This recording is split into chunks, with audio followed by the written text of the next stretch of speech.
दोस्तों नमस्कार। खबर से खबरदार बाजार के समाचार, ये जो हम वीकली बुलेटिन चलाते हैं, इसमें आने वाले वीक के अंदर बाजार में क्या होगा इसका हम समाचार लेते हैं। सबसे पहले तो मैं संदीप जोशी आप सभी लोगों का स्वागत करता हूं आपके अपने यूट्यूब चैनल मार्केट गुरु फाइनेंशियल ट्रेनिंग सेंटर पे।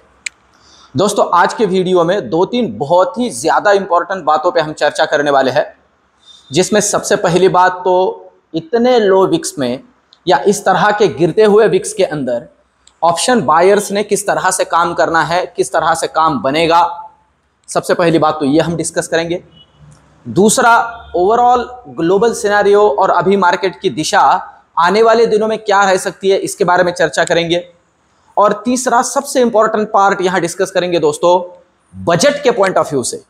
देखिए अगले महीने प्रोबेबिलिटी है, कहा जा रहा है कि last week of the July हमारा बजट आ सकता है, तो उसके पॉइंट ऑफ व्यू से बाजार की दिशा क्या रह सकती है और हमें किस तरह से ट्रेडिंग की स्ट्रैटेजी बनानी है, इन सारी बातों पे आज के इस वीडियो में हम चर्चा करेंगे। और सबसे इंपॉर्टेंट बात, बहुत से लोगों को जो आज एक सवाल सता रहा है वो ये है ऑप्शन बायर्स को। पिछले वीक में बहुत से मेरे दोस्तों ने ये सोचते हुए कि बाजार में आज मुनाफा वसूली आएगी, कल मुनाफा वसूली आएगी, अपने पैसे पुट के अंदर गंवाए होंगे, तो आंखें गड़ाए बैठे हैं कि प्रॉफिट बुकिंग हो सकती है क्या। तो इन संभावनाओं पे आज के इस वीडियो में हम चर्चा करेंगे। सबसे पहले तो मैं आपको छोटी सी जानकारी भी देने वाला हूं आपका, जैसे मैं हर एक वीडियो में और खास करके रविवार के इस वीडियो में आपकी जानकारी, आपका नॉलेज में वैल्यू एडिशन हो, इसलिए कुछ बातें जोड़ता हूं, जैसे इस वीडियो के अंदर भी जोड़ने वाला हूं। देखिए एज अ ऑप्शन बायर इस तरह के बाजार में हमने कैसे काम करना चाहिए, सबसे पहले तो हम इसके बारे में समझ लेते हैं। देखिए एक बात यहां बहुत ही अच्छे तरीके से समझनी जरूरी है कि हमें काम कैसे करना है। दोस्तों मैं आपको एक छोटा सा किस्सा सुनाऊं। इस वीडियो की शुरुआत बहुत ही छोटे से किस्से से मैं करूं, दिक्कत कहां हो रही है। ऐसे हुआ कि एक बंदा, उसे भगवान प्रसन्न हुए और उन्होंने उससे कहा कि भैया तू मांग, तुझे क्या मांगना है। तो उसने कहा भगवान मुझे 10 रुपए दीजिए। तो भगवान ने कहा यार 10 रुपए, मैं तुझे प्रसन्न हुआ हूं, पुरानी बात है, और तू 10 रुपए मांग रहा है। तो उसने कहा ठीक है फिर 20 रुपए दीजिए। भगवान ने फिर से उसे कहा भैया फिर से एक बार सोच ले। ऐसे करते करते करते करते वो आगे चले गए। आखिर में उसने भगवान से कहा कि भगवान मुझे 100 रुपए दीजिए। तो भगवान ने उससे कहा 100 रुपए तो मैं तुझे नहीं दूंगा, मैं तुझे 99 रुपए देता हूं, 99 रुपीज तुझे मैं देता हूं। और भगवान ने उसे 99 रुपीज दे दिए और भगवान निकल गए। और वहीं से उसकी दिक्कत शुरू हुई। वैसे वो बहुत ही समाधानी इंसान था, जो उसका चल रहा था उसमें बहुत खुश था, कोई दिक्कत नहीं थी उसे। पर जैसे भगवान ने उसे 99 रुपीज उसके हाथ में, 99 रुपए उसके हाथ में थमा दिए, वहीं से उसकी दिक्कत शुरू हो गई। और दिक्कत क्या थी पता है? दिक्कत थी इस 99 रुपए को मैं 100 रुपए में कैसे कन्वर्ट करूं। और वहीं से वो जो जुड़ गया, हम कह सकते हैं जुट गया। तो आपको बताऊं 99 तो उसके पास के चले ही गए, ऊपर से और उसके ऊपर कर्जा बढ़ गया।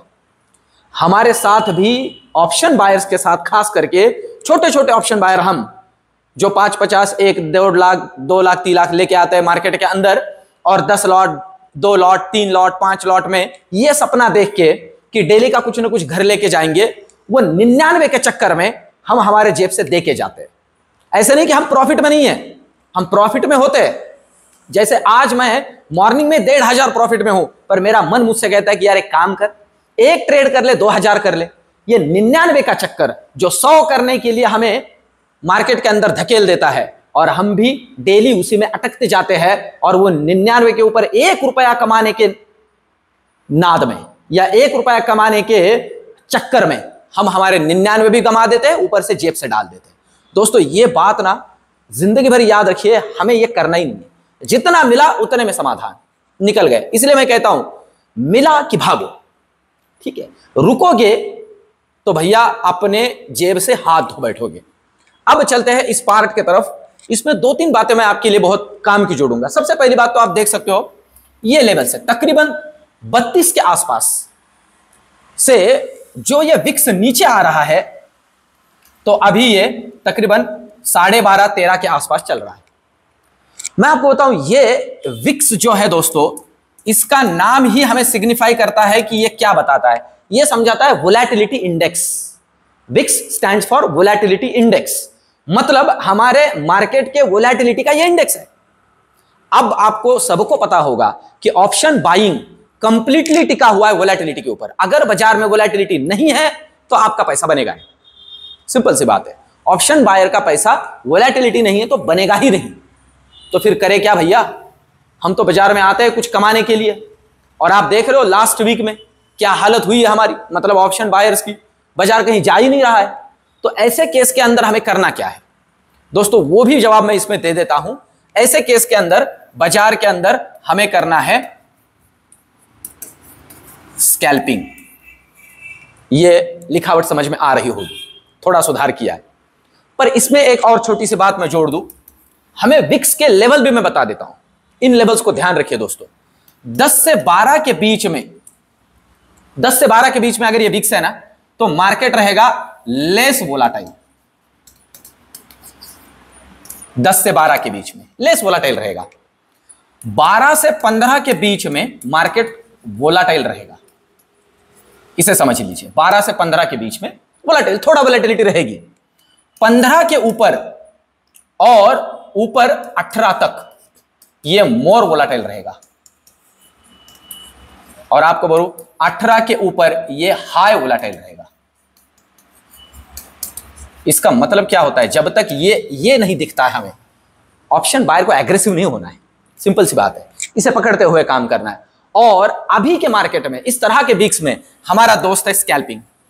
हमें स्कैल्पिंग करना है।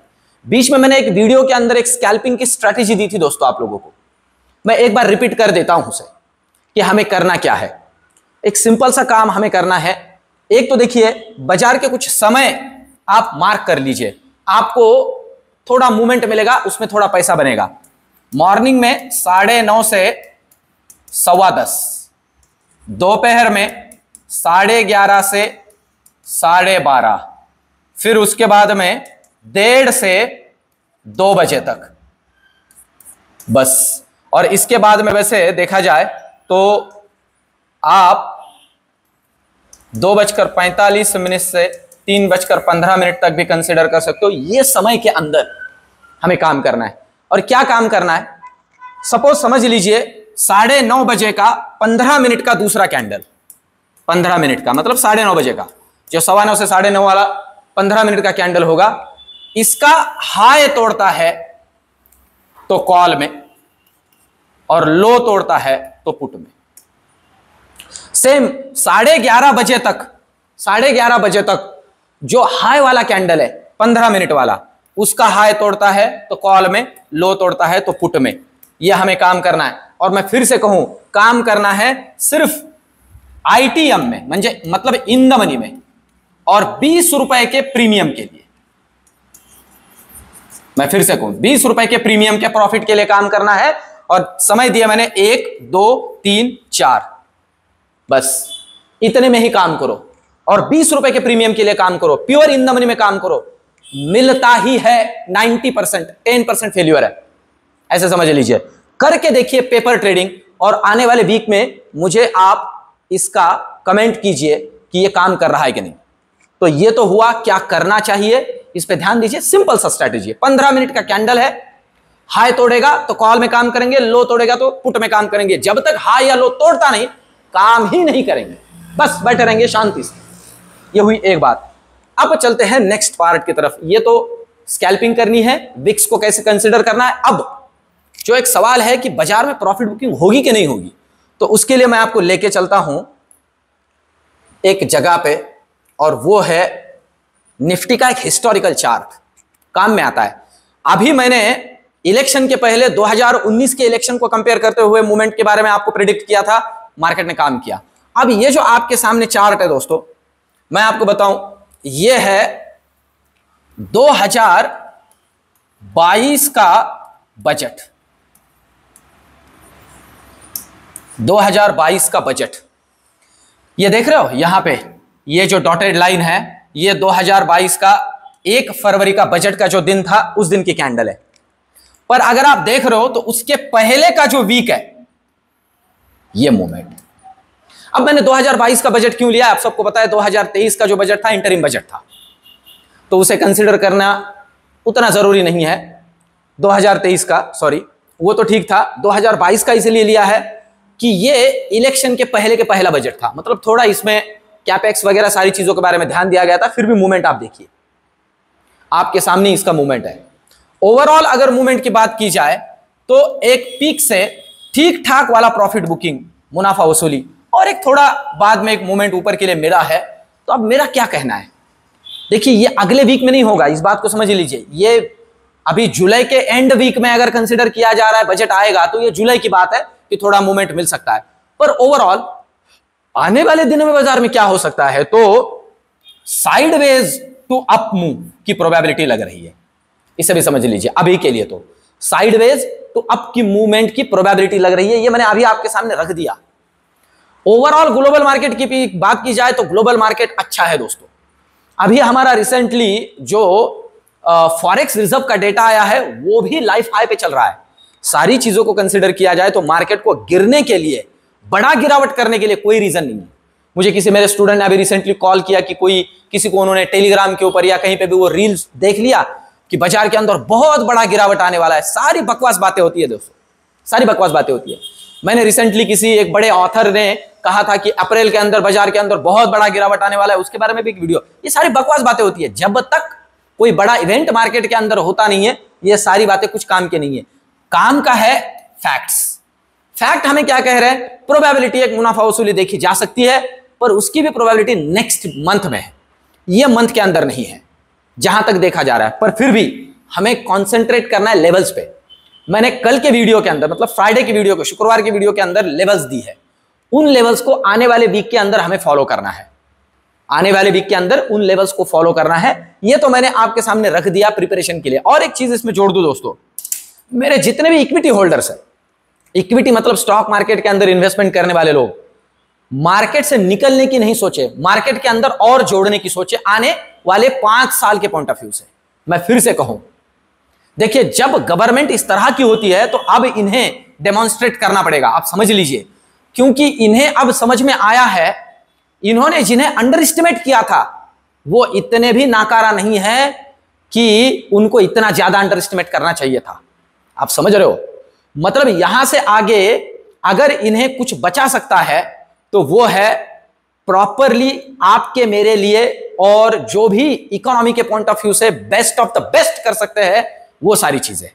तो इसे कंसीडर करते हुए, और ये पहला बजट है दोस्तों, आप समझ लीजिए। ये बजट के बारे में मैं थोड़ा पॉजिटिव हूं, इस गवर्नमेंट का पहला बजट है तो ज्यादातर खुश करने की कोशिश की जाएगी छोटे लोगों के लिए, मतलब इकोनॉमिक क्लास में नीचे तबके के लिए, फिर कृषि के पॉइंट ऑफ व्यू से, है ना, इन सारी चीजों के लिए, एग्रीकल्चर के पॉइंट ऑफ व्यू से और अफोर्डेबल हाउसिंग के पॉइंट ऑफ व्यू से। इसके बारे में आगे डिटेल चर्चा करेंगी। और ओवरऑल आने वाले वीक के अंदर मैं फिर से कहूं, स्कैल्पिंग हमारी बचा सकती है। स्कैल्पिंग के लिए जो स्ट्रेटेजी दी है उसे फॉलो करें दोस्तों। ओवरऑल ये मेरा एनालिसिस, ये रिसर्च आपको कैसे लग रहा है कमेंट में जरूर बताइए। वीडियो को लाइक कीजिए, आपका एक लाइक मेरे वीडियो को, ये जो एफर्ट्स ले रहा हूं आज संडे के दिन भी, इन्हें रिवार्ड करता है। मिलता है नेक्स्ट वीडियो में, धन्यवाद।